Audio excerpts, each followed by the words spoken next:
The Galactic Empire stared in horror it couldn't stand. As Humanity's Dreadnought, Part 1, The Ultimatum. The warning came on a Tuesday morning, just as the sun was rising over the Pacific Ocean. Admiral Sarah Chen was drinking her coffee in the command center of Luna Base when the long-range sensors started screaming. "Admiral," Lieutenant Torres called out from his station. "We have massive energy signatures incoming. Multiple ships bigger than anything we've ever seen." Chen put down her coffee cup and walked over to the main display screen. What she saw made her stomach drop. The screen showed thousands of red dots moving through space toward Earth. Each dot was a ship. Each ship was bigger than anything humans had ever built. "How many?" she asked quietly. 50,000 ships, ma'am. Maybe more. They're still coming." The bridge fell silent. 50,000 alien ships were heading straight for Earth. Humanity had only been traveling between stars for 20 years. They had explored maybe 100 star systems. But these aliens clearly had technology far beyond anything humans could imagine. "Time until they reach Earth?" Chen asked. 72 hours, Admiral." Chen nodded. 3 days to prepare for the end of the world. She turned to her communications officer. "Send a message to Earth Command. Tell them we have visitors coming. Big ones." The alien fleet stopped just outside Earth's solar system. They didn't attack. They didn't even move closer. They just waited. For 6 hours they waited in perfect formation while humanity watched and wondered what would happen next. Then the message came. It arrived on every radio, every television, every communication device on Earth and in the colonies. The voice was cold and electronic, speaking perfect English. "People of the planet called Earth, I am Emperor Vex Thul of the Zephyrian Galactic Empire. For 10,000 years my people have ruled the stars. We control 47,000 star systems. We command the loyalty of 500 different species." Admiral Chen listened to the message from the bridge of the UES Indomitable, humanity's newest and most powerful warship. The ship was huge by human standards, but Chen knew it was tiny compared to what was coming. The alien emperor continued speaking. "Your species is young. You have only recently learned to travel between stars. This is why we offer you mercy. Surrender your planet. Accept imperial rule. Your people will be relocated to suitable worlds where they can serve the Empire. Those who resist will be eliminated." Chen felt her hands shake with anger. The alien was talking about humanity like they were insects to be moved around or stepped on. "You have 24 hours to respond. If you do not surrender, we will demonstrate why no species has ever successfully resisted the Zephyrian Empire. Your planet will serve as an example to other worlds that might consider defying us." The message ended. Across Earth, people stared at their screens in shock and fear. In government buildings, world leaders held emergency meetings. In military bases, generals looked at their weapons and knew they weren't enough. But Admiral Chen wasn't looking at weapons. She was looking at her ship. The UES Indomitable was different from every other ship humanity had ever built. It had taken 30 years to design and build. It used technology that humans had learned from studying crashed alien ships, but it also used ideas that were purely human. "Commander Williams," Chen called to her second-in-command. "Status report on all systems. Quantum resonance drive is online and stable, Admiral. All weapon systems are ready. The AI tactical system is running at full capacity." Chen nodded. The quantum resonance drive was humanity's greatest achievement. Instead of trying to build stronger armor or bigger guns, human scientists had found a way to make their ships exist in multiple dimensions at the same time. An enemy could see the ship and target it, but their weapons would pass right through. And the cargo bay? All 10,000 Hornet fighters are ready for deployment. Pilots are standing by. Chen smiled for the first time that day. The Indomitable looked like one ship, but it was actually a carrier. Inside its massive hull were 10,000 small fighter ships, each one equipped with the same quantum technology as the main ship. "Admiral," Lieutenant Torres spoke up from his station. "Incoming transmission from Earth Command. Put it through." The face of General Harrison appeared on the main screen. He looked tired and worried. "Sarah, I need to know. Can you do this? Can one ship really fight 50,000? Chen looked around at her crew. These were the best pilots, engineers, and soldiers humanity had to offer. They had volunteered for this mission knowing they might not survive. "General, the Zephyrians think we're just another primitive species to be pushed around. They think their big fleet and their threats will make us kneel down and beg for mercy." She stood up straighter. "But they don't understand humans. They don't understand that we've been fighting against impossible odds since we first learned to make fire. They don't understand that we don't give up, even when everyone says we should. General Harrison was quiet for a moment. What do you want me to tell the Emperor? Chen looked at the screen showing the alien fleet. 50,000 ships against one. It was impossible. Everyone said it was impossible. Tell him that humanity has considered his offer, she said. Tell him we have an answer. She turned to her communications officer. Open a channel to the Zephyrian fleet. Broadcast on all frequencies. I want everyone in the galaxy to hear this. The officer nodded. Channel open, Admiral. Chen took a deep breath. She knew that her next words would either save humanity or be remembered as the last thing a human ever said. This is Admiral Sarah Chen of the United Earth Space Force, speaking for all of humanity. Emperor Vexthal, we have considered your ultimatum. We have discussed your generous offer to relocate our people and let them serve your empire. She paused, letting the silence build. Our answer is no. Humans don't kneel. We don't surrender our freedom. We don't abandon our home. If you want Earth, you'll have to take it from us. The bridge crew watched her with pride and fear. They knew they were probably going to die. But they also knew they were going to die fighting. You say no species has ever successfully resisted your empire, Chen continued. Well, congratulations, Emperor. You're about to meet your first. She signaled for the transmission to end, then turned to her crew. All hands, prepare for battle. Quantum drive to full power. Launch when ready. Outside, the massive alien fleet began moving toward Earth. But from behind the moon, a single human ship emerged to meet them. The UES Indomitable flew alone into the darkness, carrying the hopes and dreams of an entire species. The impossible war was about to begin. The Galactic Empire stared in horror it couldn't stand. As Humanity's Dreadnought Part 2, David meets Goliath. The Zephyrian Armada moved through space like a metal storm. 50,000 ships of every size filled the darkness between stars. Their hulls gleamed silver under the light of distant suns. At the center of the fleet was the Emperor's flagship, a massive ship that was bigger than some human cities. Emperor Vexthal stood on his command bridge, looking out at the small blue planet called Earth. He had conquered hundreds of worlds just like this one. Young species always thought they were special. They always believed they could fight against the Empire. They were always wrong. Supreme Commander, one of his officers, reported. We have reached the human home system. All fleet units are in position. Good, Vexthal said. His voice was deep and cold. Begin the demonstration broadcast. I want every species in the galaxy to watch what happens to those who defy the Empire. Across the galaxy, billions of alien beings turned their attention to the Sol system. The Zephyrian Empire had ruled for 10,000 years by making examples. When one species saw what happened to rebels, 100 others would surrender without fighting. The broadcast began. Cameras on the Zephyrian ships showed the enormous fleet surrounding Earth.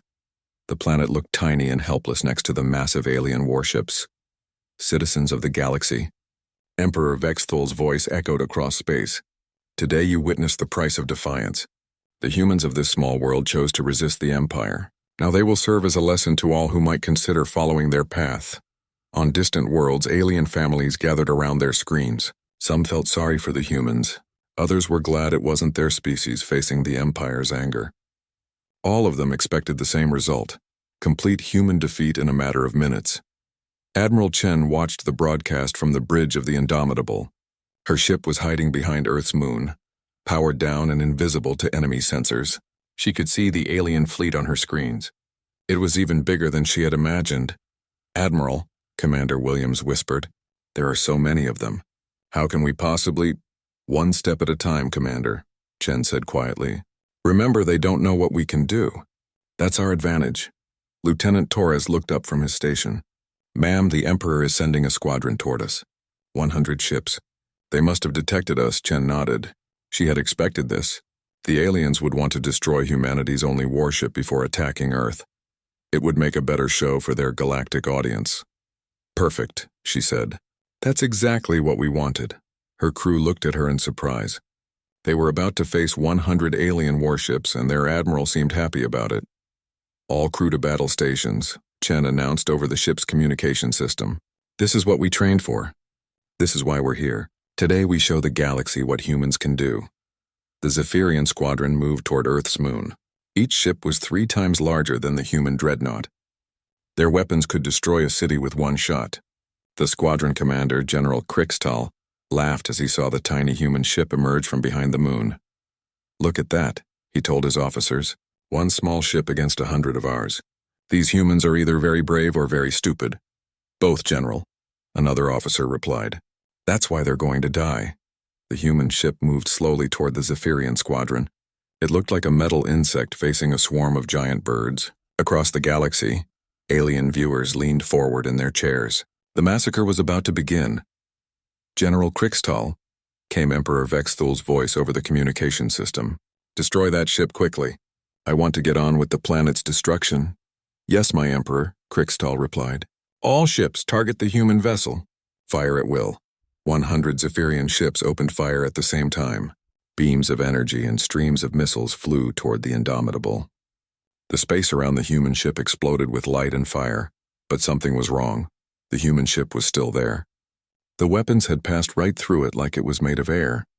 The Indomitable continued moving toward the Zephyrian squadron, completely undamaged. "What happened?" General Krixtal shouted. "Why didn't our weapons hit?" "Sir, sensors show the human ship is there, but our weapons can't touch it," his tactical officer reported. "It's like they're existing in a different dimension." Admiral Chen smiled as she watched the confused aliens. "Quantum resonance drive is working perfectly," she announced to her crew. "We're phased between dimensions. They can see us, but they can't hurt us. But we can hurt them," Commander Williams added with a grin. "Yes, we can," Chen agreed. "Weapons officer, target the lead ship. Let's show them what human technology can do." The Indomitable's main guns fired, but these weren't normal weapons. They used the same quantum technology as the ship's drive system. The energy beams existed in multiple dimensions at once, which meant they could hit targets even while the ship itself couldn't be touched. The lead Zephyrian ship exploded in a ball of fire, then the second ship, then the third. General Krixtal stared in horror as his ships began dying around him. The human weapons were unlike anything he had ever seen. They cut through Zephyrian shields and armor like they weren't even there. "How is this possible?"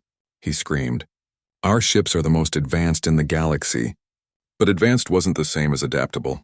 Zephyrian technology was old and unchanging. They had used the same designs for thousands of years because they had never needed to improve. Why change something that always worked? Humans, however, had been fighting each other for thousands of years before they ever reached the stars. They knew that technology alone wasn't enough. You needed creativity. You needed the ability to adapt. You needed to think differently than your enemy. The Indomitable moved through the Zephyrian squadron like a shark through a school of fish. Its quantum weapons fired again and again. Alien ships exploded one after another. Their return fire passed harmlessly through the human Dreadnought. Admiral Chen watched her tactical display as the enemy ships disappeared from her screen. "Tactical analysis," she ordered. "Ma'am, we've destroyed 67 enemy ships. The remaining 33 are retreating back to the main fleet." Across the galaxy, alien viewers sat in stunned silence. The humans had just done the impossible. One ship had defeated 100. The mighty Zephyrian Empire, which had never lost a battle in 10,000 years, had just been embarrassed by a species that had barely learned to travel between stars. Emperor Vexthul's face was purple with rage. "Impossible!" he roared. "How did they do that? How did one primitive ship destroy an entire squadron?" His science officer was studying the battle recordings. "My Emperor, their ship seems to use some kind of dimensional technology. Our weapons can't touch them, but theirs can damage us. Then we use everything," Vexthul screamed. "I want every ship in the fleet to target that human vessel. I want so much firepower that even their impossible technology can't save them." But Admiral Chen wasn't worried. She had expected this reaction. In fact, she was counting on it. "Commander Williams," she said calmly, "prepare for Phase 2. "Yes, ma'am. All Hornet pilots, prepare for launch." The real battle was about to begin. The Galactic Empire stared in horror it couldn't stand as humanity's Dreadnought, Part 3. The Swarm Awakens Emperor. Vexthul's rage echoed through his flagship. His perfect purple skin had turned dark with anger. No one had ever made him look foolish before. No species had ever destroyed his ships and lived to tell about it. "Supreme Commander Zalthor," he called to his fleet commander, "deploy all ships. I want every weapon in the fleet pointed at that human vessel."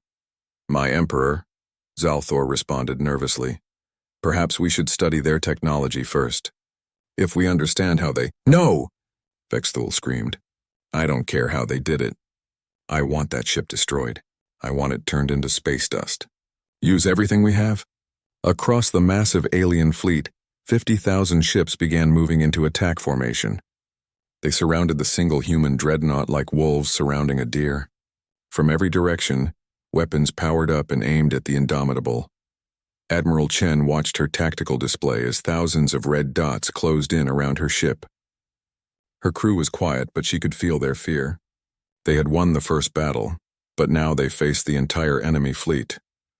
Admiral, Lieutenant Torres said quietly, energy readings are off the charts. They're preparing to fire everything at once. Chen nodded. She had expected this.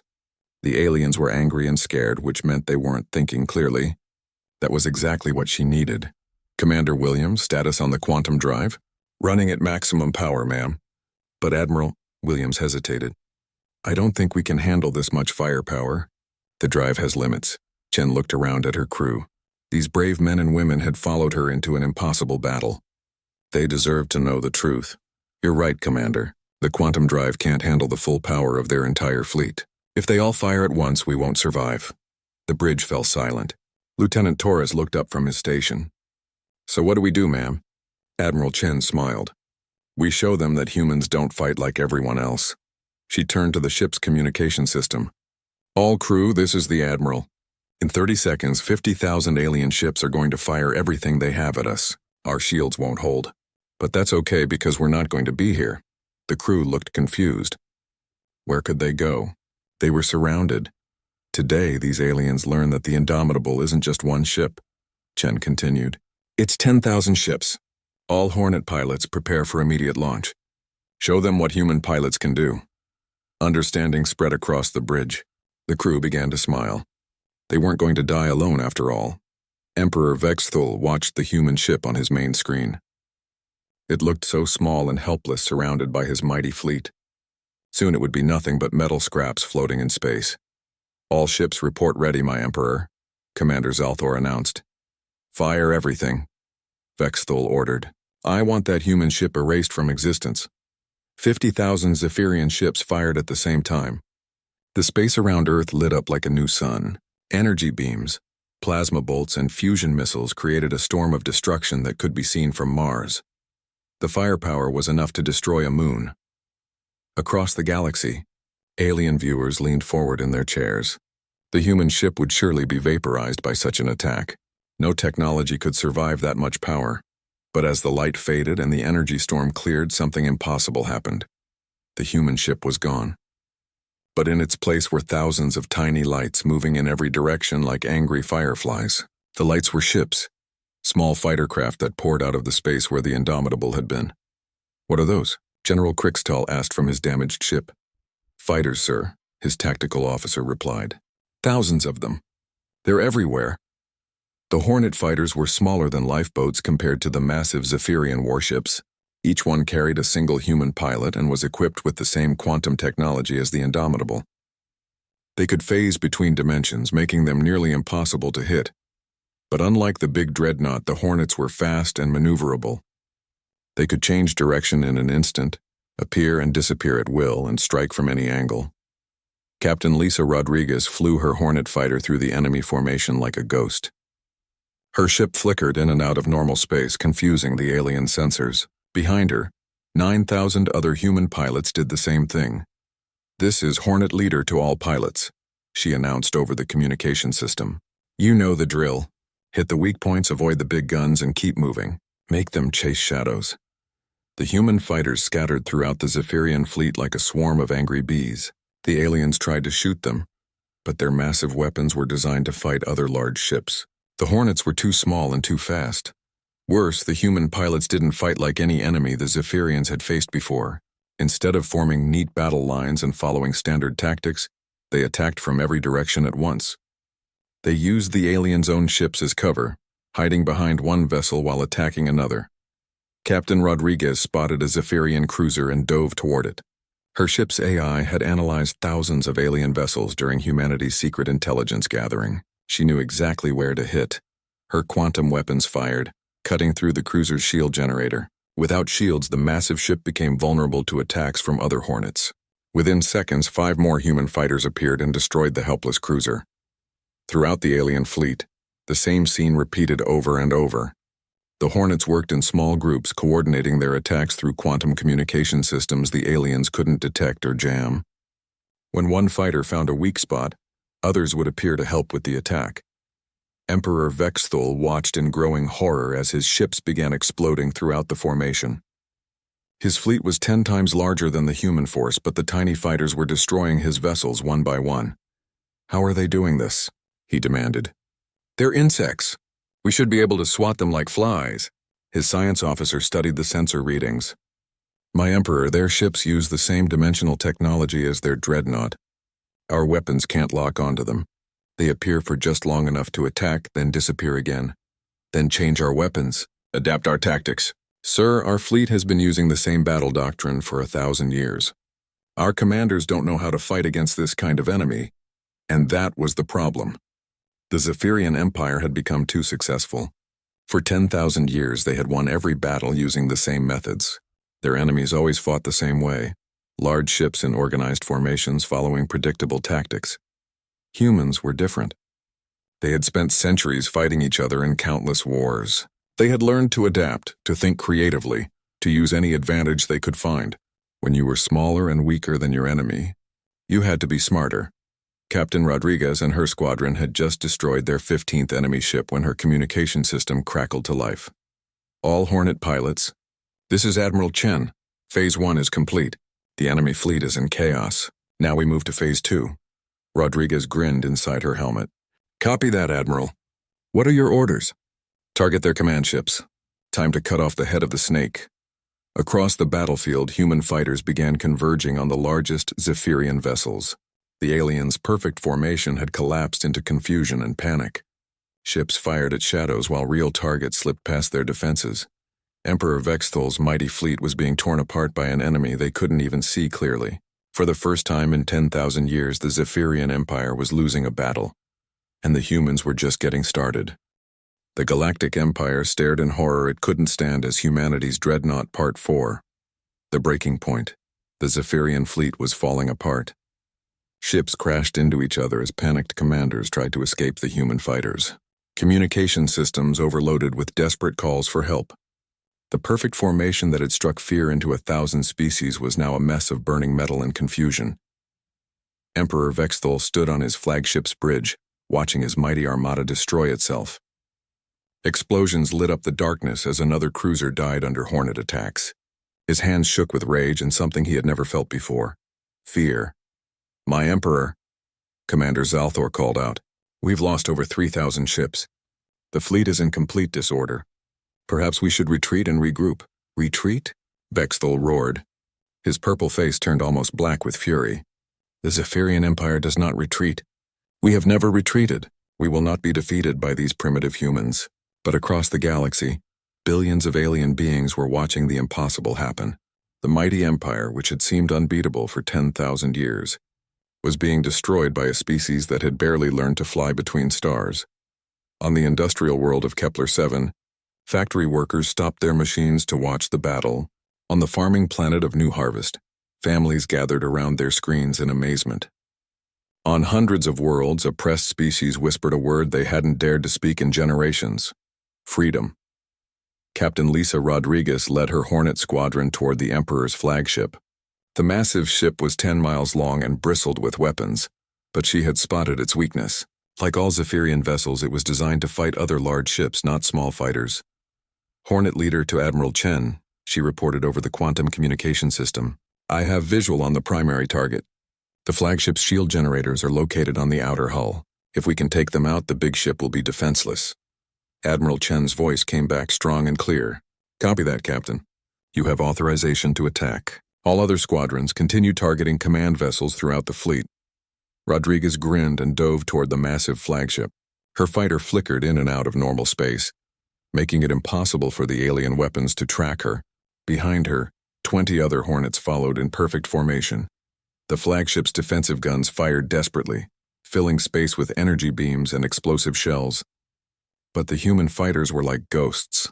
appearing just long enough to strike before vanishing again. Rodriguez's first attack destroyed the shield generator on the ship's port side. Her wingman, Captain James Park, took out the starboard generator. Within seconds, the Emperor's flagship was defenseless. "My Emperor," the tactical officer screamed. "Our shields are down. The human fighters have broken through our defenses." Vexthal stared at the main screen in disbelief. Tiny human ships were flying around his flagship like insects around a giant, but these insects had deadly stings. "Activate the planet killer," he ordered suddenly. The bridge fell silent. Every officer turned to stare at their Emperor. "My lord," Commander Zalthor said carefully, "the planet killer is meant for destroying worlds, not fighting small ships." "I'm not targeting the ships," Vexthal snarled. "I'm targeting their planet. If I can't have the humans as slaves, then I'll make sure they all die. When Earth is destroyed, their fighters will have nothing left to protect." Deep in the flagship's hull, the planet killer weapon began to charge. It was a device so powerful it could crack a world in half. The energy buildup was so massive that every ship in the system could detect it. Admiral Chen felt her blood turn cold as her sensors picked up the weapon's energy signature. She had read about planet killers in captured alien databases, but she had hoped the Empire wouldn't use one so close to their own fleet. "All Hornet squadrons, this is Admiral Chen," she broadcast. "The flagship is charging a planet killer weapon. If that thing fires, Earth dies and our mission fails. We need to stop it now." Captain Rodriguez heard the Admiral's words and felt ice in her stomach. Her homeworld, her family, everyone she had ever known would die if that weapon fired. She looked at the massive flagship and realized what she had to do. "This is Hornet Leader to all pilots," she announced. "The planet killer is buried deep in the flagship's core. Our weapons can't reach it from outside. Someone needs to get inside that ship and destroy it from within." "That's a one-way mission, Captain," came Park's voice over the radio. "Whoever goes in there won't come back out." Rodriguez looked at the blue planet Earth hanging in space behind them. Her sister lived there. Her parents lived there. Billions of innocent people who had never asked for this war. "I know," she said quietly. "Hornet Leader to Admiral Chen, I'm going in. Tell my family I did my job." "Captain, wait," Chen started to say, but Rodriguez had already cut the connection. The human fighter dove toward the flagship's main hangar bay. The opening was huge, designed for large transport ships, but it was also heavily defended. Energy barriers and automatic weapons turned the entrance into a death trap. Rodriguez didn't slow down. Her Hornet phased in and out of normal space, slipping through the energy barriers like a ghost. The automatic guns fired at empty air while her ship materialized inside the flagship's hull. She found herself flying through massive corridors filled with confused alien soldiers. Her ship's AI guided her toward the planet killer's core, deep in the heart of the vessel. Behind her, emergency alarms screamed throughout the flagship. Emperor Vexthal watched the human fighter's progress on his internal security screens. The tiny ship was racing through his flagship's corridors, heading straight for the planet killer. "Stop that fighter," he screamed. "Send everything. Security teams, internal weapons, everything." But it was too late. Rodriguez had reached the weapon's core. The planet killer was a massive device that took up an entire section of the flagship. It pulsed with deadly energy, preparing to destroy Earth. Rodriguez looked at the weapon and smiled sadly. She thought about her sister, about the children on Earth who would grow up free because of what she was about to do. "This is for humanity," she whispered, and fired all her weapons at the planet killer's power core. The explosion tore through the flagship like a chain reaction. The planet killer's massive energy burst inward instead of toward Earth, ripping the Emperor's ship apart from the inside. Secondary explosions spread through the vessel as power systems overloaded and ammunition stores detonated. Admiral Chen watched from the reformed Indomitable as the flagship began breaking apart. She had managed to recall most of her fighters and reassemble her ship, but she knew that Captain Rodriguez wouldn't be coming back. "All ships," came a weak transmission from the dying flagship. This is Emperor Vexthal. The humans. They're not what we thought. They're not primitives. They're warriors." The flagship exploded in a ball of fire that lit up half the solar system. When the light faded, the mighty Emperor and his personal vessel were gone. Across the Zephyrian fleet, what remained of the commanders stared in shock. Their god Emperor was dead. Their invincible fleet was broken. The humans had done the impossible. and on 1,000 worlds, oppressed species began to hope. The Galactic Empire stared in horror it couldn't stand as humanity's Dreadnought Part 5, A New Dawn. The silence after the flagship's destruction was deafening. Across the Zephyrian fleet, thousands of ships drifted in space like lost children. Their god emperor was dead.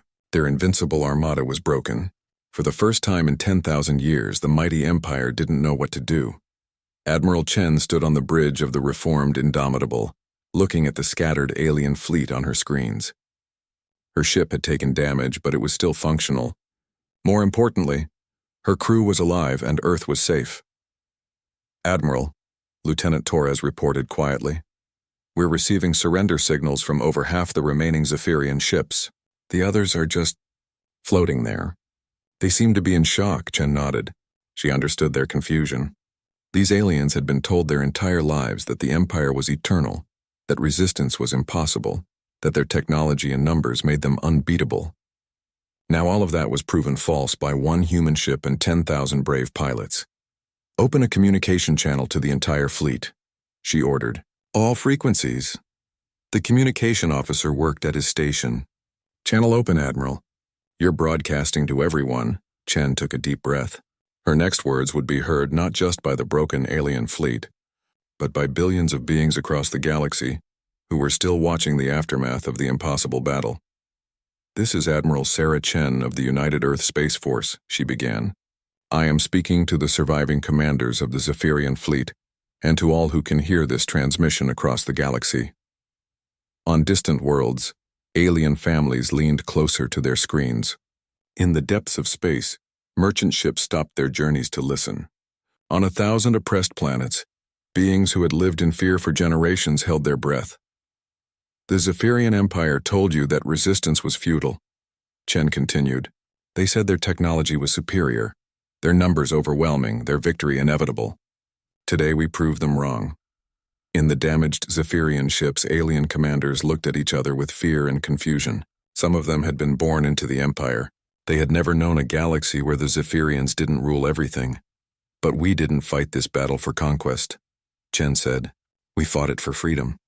The freedom to live our own lives, to choose our own path, to protect our families and our home." She paused, letting her words echo across space. "To the Zephyrian soldiers who are listening, your empire used fear to control the galaxy. But fear only works when people believe the threat is real. Today that belief is broken.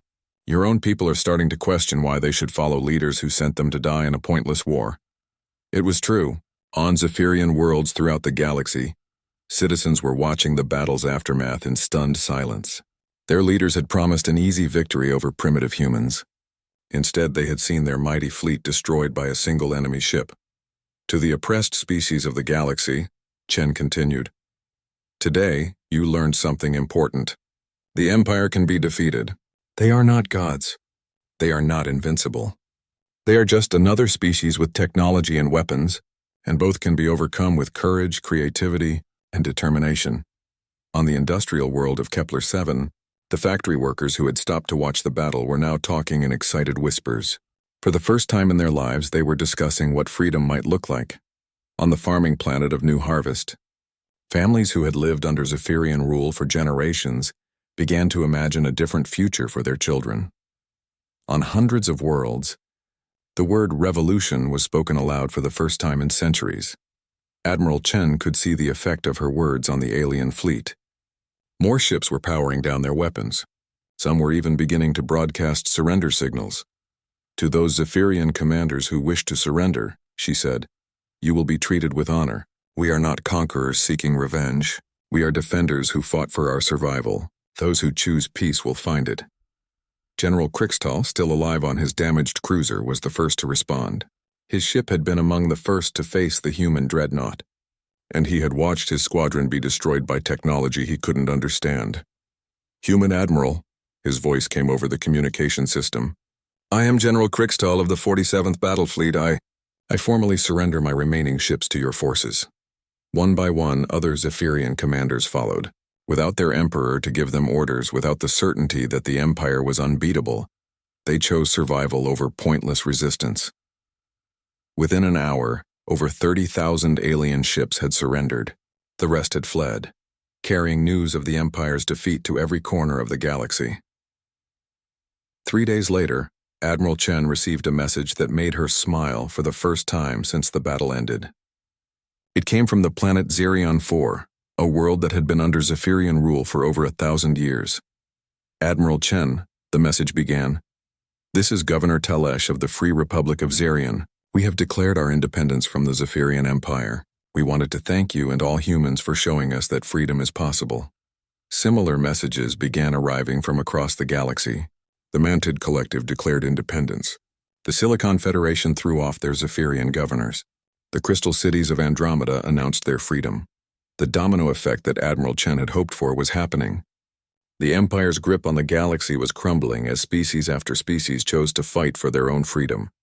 6 months after the Battle of Sol, Admiral Chen stood on the bridge of the rebuilt and upgraded Indomitable.